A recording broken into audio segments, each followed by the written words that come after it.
So, you've read Matthew 28, 19 and 20 and decided that when Jesus said, let's go make disciples of all nations, it was a pretty good idea. But is that command meant for us today?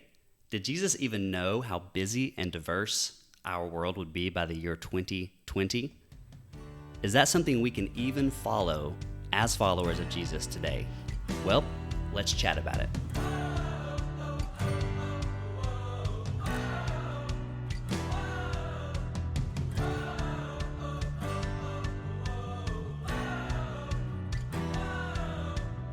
Welcome to Clear Creek Chat. That is chat with two T's because we are coming to you from Chattanooga, Tennessee.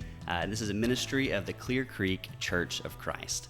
Every time we get together, we want to grab a few friends and talk about some issues that do affect us locally, but also affect the global kingdom of God. And so today, I've got two of my very good friends, Mr. Thomas Mitchell and Miss Lisa Yancey. And so before we jump in, I would love for you guys just give me a 15-second bio, including your favorite sports team, so that we can know whether or not you really do love Jesus.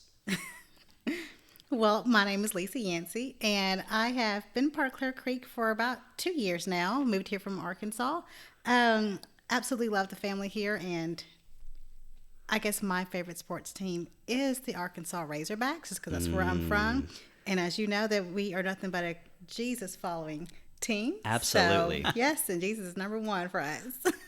At least you're from Arkansas, though. Like, yes. The people who are not from the place where they call their favorite team, it drives me crazy. But right. here nor there.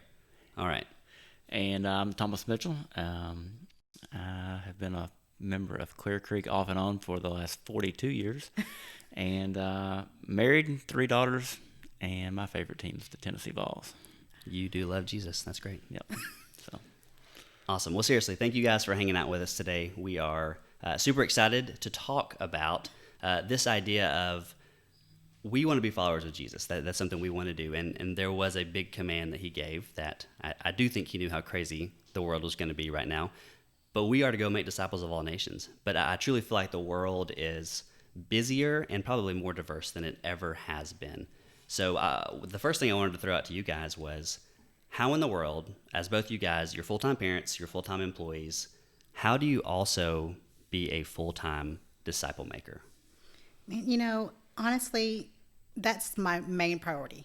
That's the main job, main focus for me. And with this whole pandemic, slowing things down really gave me time to focus on what was important and what matters. Yes, of course, our careers matter. We need to have our jobs.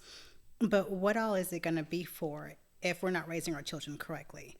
And as everybody was in an uproar and we were all afraid of everything, we really had to focus on what are we really afraid of? Right. We were afraid of this whole unknown thing, but I had to remind my son what is known. What is known is that we follow a God that is never going to leave us. We follow a God that is always going to be here for us and is always by our side. And he's not leading us out into some dark, scary pasture. We're following a light. And that was the main focus for me, is knowing that if I am instilling that in him, everything else is going to line up correctly. Of course, with work, you just have to, there's going to be those stress levels. You've got to focus and bring yourself in. And it gave us a lot of more time to really dial in and focus on like Bible scriptures and things like that, because it was a little bit scary at first when this whole pandemic hit. Like, what are we doing? What's going to happen? And, that was the perfect time to focus and make sure that we're right with God at that point. Awesome. I think for Callie and I, it's been important the last 6-ish months that since everybody's schedule is crazy, that we do it together. As a family, the two of us, and then we bring our kids along so that they can watch, how Callie and I are modeling to be disciple makers to our friends, family, coworkers, what have you. So I think it's important that I think maybe that you don't make it more complicated than it actually is. You just, so that's kind of what I was thinking. Yeah, when you say make it more complicated, I think the first thing for me that comes to my mind is we always have this idea of what it means to be a disciple maker, and it's always we have to be a Bible scholar and we have to always know all the right answers and stuff. But especially you guys with with kids, how have you seen, just when you boil it down and you give it kind of the most simplistic way that you can in trying to share Jesus with your kids, like how have you seen that be even more beneficial than trying to make it complex? Let me think for a second. Thomas is from Saudi. He thinks slower than other people. I think having kids gives you an opportunity that whether you, regardless of what socioeconomic status you are in, regardless of your race, religion, what have you, if you have kids, you immediately have a connection point with other people who have kids, whether they speak the same language or not. I can assure you that if you have a newborn, you're going to have poop from your elbows to your kneecaps at some point. And so that immediately gives you some sort of launching off point with other people that you're trying to disciple or you're friends with or coworkers, or it gives you just a good starting point to connect with people that are in your life. Yeah, that's good. A good point. And we actually have a close friend, and it's one of my son Elijah's good friends, and they do not go to church, but they're Christians. And that she would always text, the mom would, and she would say, I'm worried about this, I'm worried about that. And I just took that as an opportunity to say, you know what, God says he's here for us. We're not lost and things are happening, but we need to have faith. We need to be aware of what's going on, but have faith. And that gave us the opportunity to not only disciple to her, but also have her transition that down to her son, because he was always already confused about everything. And the biggest learning point for me was these kids have this undeveloped emotional system. They don't understand what's going on. They don't know why they can't see their friends anymore. And as parents, we're just going about our way and talking about what's stressing us out. These kids don't know what's going on. They're like, why am I having these emotions? Why am I sad all of a sudden? And, we got to really focus a lot about this whole depression side and how it can impact kids. And you got to be aware of how they are responding. And like Thomas, what you were saying, setting that example, if this parent is freaking out, this kid's going to say, oh, I need to freak out too. Yep. This is something that's scary that's going on. So having that peace as a parent can transition down to your kids as well. That's good. Well said. I think kids are definitely, they're such a common denominator for all of this. Both you guys, though, I know, Thomas, you and Callie right now, you're leading an ESL small group. You spent some time in China and Vietnam, and Lisa, I know that just in your 2 years here, you've been with a small group with several different families. You've been in an all-ladies small group. You've been specifically in like a single mom small group. And so you guys have dealt with a lot of diversity as far as trying to enter into discipling relationships with people that don't all look the same. So other than kids, like, what are some more of those common denominators? Do you think, like, especially as you try to enter into those relationships, is there anything that you guys have seen that, regardless of race or regardless of socioeconomic or whatever family situation they may be in, what are some of those things that across the board are those common denominators? I think going back to your lead-in, sports is a huge common denominator between all races and socioeconomic levels of people. You either love sports or you hate sports. And so, but it's not, let me take that back. Maybe it's not just sports. Maybe it's, like I said before, finding a common jumping off point, whether that's sports, music, even, like I said before, kids can be a good tool to use to bring others into a discipleship. So I would go just finding a connection point, and it can literally be anything. So that's kind of what I got. Kids can clean the house. They can bring the groceries in. They are good for that stuff. For me, like you said, I have been in several small groups. It's not like I was just like, small group shopping or anything, but I got something out of each individual one that brought something that I needed and that the others needed as well. Like from my single moms group, like a lot of us, we had a relationship or issues that went on, and what we needed was assurance and that, that comfort and that peace.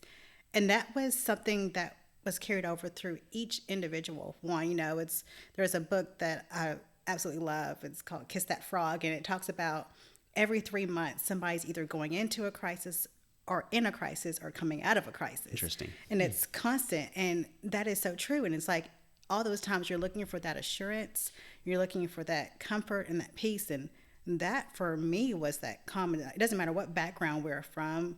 Like I'm friends with people that they have their like a stay-at-home mom, and others that are married, have 10 kids, or married and no kids. And it's like we all have this one thing. We're just looking for that comfort and that peace to get us through that crisis that we are currently dealing with at that time. So it's emotions are, I do think, one of those things. I mean, we all have them, and so it kind of knows no bounds. And so I think what I feel like I'm hearing from you guys is that there are several different things that you can look for, and honestly, I feel like that's where we get stuck sometimes, especially in the beginning, because we look at somebody and we don't know where to start, right? We don't know where to begin. And so it's just that idea of if we are intentional and we spend enough time around them, those common denominators will pop up. And that's something that we can definitely use to jump off. Yep. I was going to say, when you meet someone, if you'll just ask, a lot of times we like to hear, some people like to hear themselves talk. But if you'll get into the habit of, if you're meeting someone and you have an idea that they need to be discipled, or if you'll just ask questions as opposed to you doing all the talking, and let them tell you let them be the one that talks. If you're just keen in on what they're telling you, a lot of times you can take that information, and if they tell you, literally they could tell you anything, whether you're passionate about it or not yourself. You can go and, as you're driving to the next small group meeting, research. If they've told you in the past they're passionate about paintball or whatever, you can Google 2020 paintball trends. Read the first 4 or 5 articles, and then when you meet them at small group, say, hey, I know you're interested in paintball. What do you think about this? And you could literally know nothing about paintball, but the fact that I know nothing about paintball. Nor do I. But you could take that information and say, hey, what do you think about such and such? And that it would immediately let them know that, hey, you're interested in what they're passionate about, and then they're going to be more free to talk.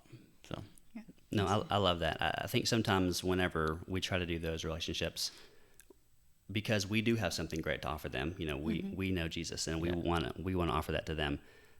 It seems like we feel like we always have to be on the giving side of that relationship, but coming to somebody who obviously loves paintball, and that's a really weird example, but I like it. But you can come to them and say, I know nothing about this. Yeah. Do you want to tell me? Or with your neighbor, instead of waiting for him to have a problem so that you can go help him, just say, listen, I don't know how to do XYZ at my house. Yeah. Could you come do that? And so that way, you're putting them probably, honestly, in a more comfortable position because they're talking to you as the expert. Yep. And so then it's hopefully going to open some doors down the road to where you are able to share with them a little bit more. Yes. I think it's incredibly important that people feel empowered to talk and to tell you what they're passionate about. They're way more inclined to, once they get past that first initial hurdle, if they feel safe to talk to you about paintball, at some point they're going to be safe to talk to you about other stuff. It's just, I think that's important. Yeah. So. Yeah, I love that. Awesome. Well, as we wrap up here, guys, just one final question. Where do you start? What advice can you give to people, especially as we are in a time where there is a lot of emotions going around right now, and they're not all very positive. So what would you guys say just to make that first step to help someone like myself who may be wanting to go and start new discipling relationships? What advice would you give to me or others in just getting over that hurdle and making that first step? I would just say, don't expect to know everything. You're not going to have all the answers. You're not going to be able to relate specifically to their situation, possibly. Just say that you're going to be with them. A lot of times as Christians, we can feel alone, but you also got to make sure that you have that guy there with you. So make sure that you're on the journey with them, whoever you're discipling. I love that. Yeah, I would say starting off, I keep going back to this, find some way to connect with them. Yes. Whether it's, and it doesn't have to be from a discipleship standpoint, just find a connection, whether it's through children, sports, music, whatever the case may be, just find a way to connect with them on the front end, and then you can build from that. Awesome. Fantastic. Well, seriously, thank you guys so much for hanging out with us today as we continue to figure out how in the world we can be the hands and feet of Jesus in this crazy, crazy time. But that is all the time that we have for our chat today. So I would like to wish you all grace and peace.